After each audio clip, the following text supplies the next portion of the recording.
El cerebelo es una región del encéfalo cuya función principal es integrar las vías sensitivas y las vías motoras. Sabiendo esto, es importante entender que existe una gran cantidad de haces nerviosas que conectan el cerebelo con otras estructuras encefálicas y también con la médula espinal. El cerebelo integra toda la información recibida para precisar y controlar las órdenes que la corteza cerebral manda al aparato locomotor a través de las vías motoras. El cerebelo además se halla situado en la fosa craneal posterior y está cubierto por arriba por la tienda del cerebelo. Es la parte más grande del cerebro posterior y se ubica detrás del cuarto ventrículo, la protuberancia y el bulbo raquídeo. Este tiene una forma más o menos ovoide y presenta un estrechamiento en su porción media. Este consiste de dos hemisferios cerebelosos unidos por un vermis mediano estrecho.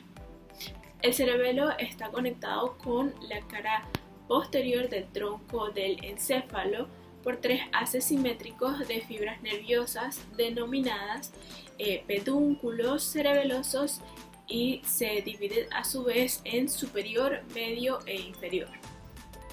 El cerebelo se divide en tres lóbulos principales: el lóbulo anterior, el lóbulo medio y el lóbulo flóculo-nodular.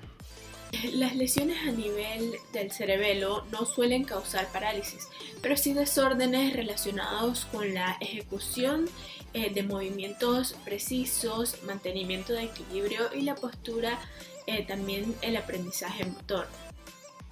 Los primeros estudios realizados por fisiólogos en el siglo XVIII indicaban que aquellos pacientes con daño cerebelar mostraban problemas de coordinación motora y movimiento.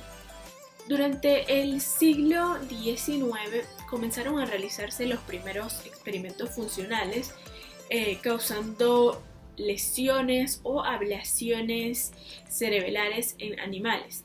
Los fisiólogos observaban que tales lesiones generaban movimientos extraños y torpes, descoordinación o descoordinados y también debilidad muscular. Estas observaciones y estudios llevaron a conclusiones de que el cerebelo era un órgano encargado del control de la motricidad. Sin embargo, las investigaciones modernas han mostrado que el cerebelo tiene un papel más amplio, estando así relacionado con ciertas funciones cognitivas como la atención, el procesamiento del lenguaje, la música, el aprendizaje y otros estímulos sensoriales temporales. El cerebelo fue descrito por primera vez por Herófilo en el siglo IV a.C. Bueno, ahora les estaré hablando sobre la morfología interna del cerebelo. Aquí vamos a estar hablando sobre la sustancia gris que se encuentra periféricamente y la sustancia blanca que tiene una disposición central, igual que en el cerebro. En la sustancia gris tenemos la corteza cerebelosa que se encuentra periféricamente alrededor del cerebelo. Esto está conformado por neuronas de gran tamaño o también llamadas células de Purkinje. Y la sustancia gris también se encuentra en la parte central conformada o llamadas núcleos cerebelosos, que son el dentado, emboliforme, globoso y del techo o fastigial. Ahora bien, la sustancia blanca tiene una disposición central. Este se asemeja a un árbol, también llamado el árbol de la vida. El cerebelo tiene divisiones. Hay tres maneras diferentes de dividir el cerebelo, que es morfológicamente, filogenéticamente y funcionalmente. Morfológicamente podemos hablar sobre los pedúnculos. Los pedúnculos cerebelosos están conformados por múltiples fibras de sustancia blanca aferentes y eferentes. Estas conectan al cerebelo con el tallo cerebral. Estos son pedúnculos pares organizados de la siguiente manera, de inferior a superior. Primero, el pedúnculo cerebeloso inferior o cuerpo restiforme. La mayoría de sus fibras son aferentes y conecta el cerebelo con el bulbo raquídeo, y estos contienen los siguientes tractos: espino cerebeloso dorsal, cuneo cerebeloso, ólivo cerebeloso, retículo cerebeloso, arcuato cerebeloso, trigémino cerebeloso, cerebelo vestibular y cerebelo reticular. Por otra parte tenemos al pedúnculo cerebeloso medio o branchium pondis.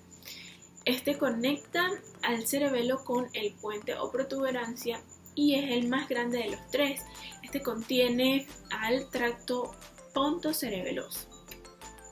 Y por último tenemos al pedúnculo cerebeloso superior o branchium conjunctivum, que este conecta al cerebelo con el mesencéfalo y contiene los siguientes tractos: el espino cerebeloso anterior, el trigémino cerebeloso, el dento rubral o dento talámico, o también dento rubrotalámico, y el asa uncinada de Russell. Ahora bien, filogenéticamente y funcionalmente lo podemos dividir por lóbulos. Primeramente vamos a hablar del lóbulo floculonodular o arquicerebelo. Este también puede ser llamado vestíbulo cerebelo y está localizado en su porción inferior.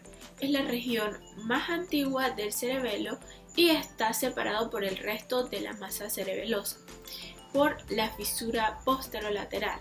Este recibe impulsos propioceptivos desde los núcleos vestibulares e información de los movimientos oculares.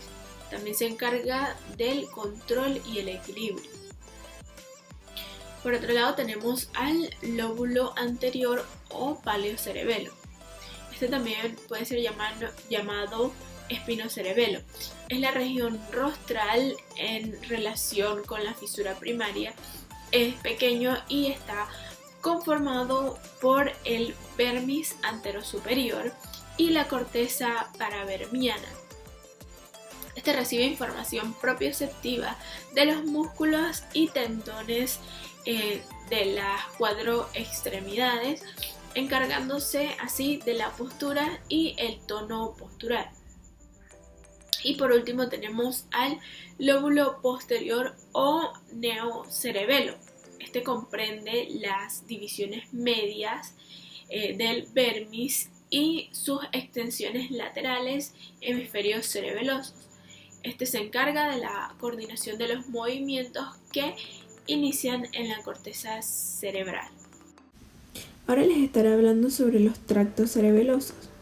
La información entra en el cerebelo desde la médula espinal y el tallo encefálico, y esta es utilizada por el cerebelo para coordinar los movimientos. La información incluye el tacto, la presión y la propiocepción inconsciente proveniente de los usos musculares y los órganos tendinosos de Golgi.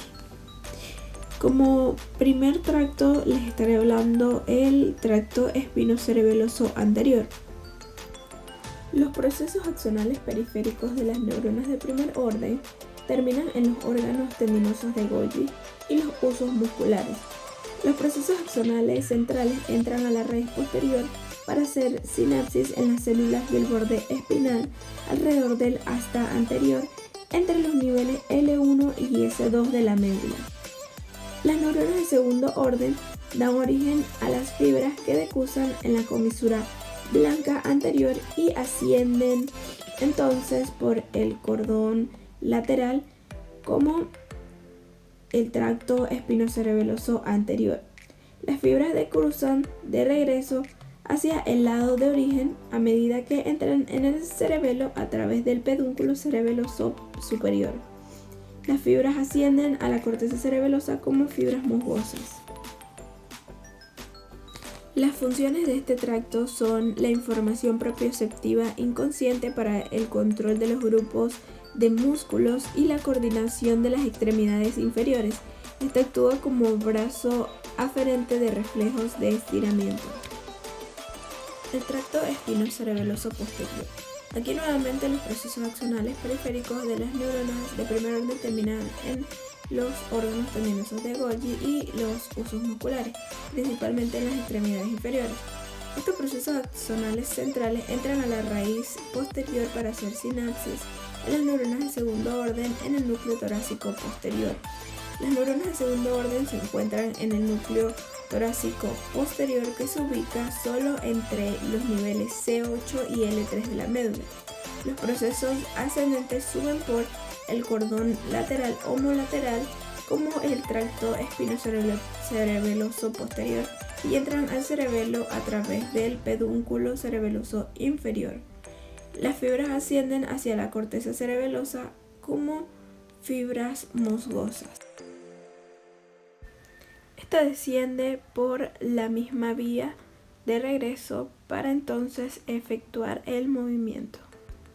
El tracto cúneo-cerebeloso. Este se da principalmente en las extremidades superiores.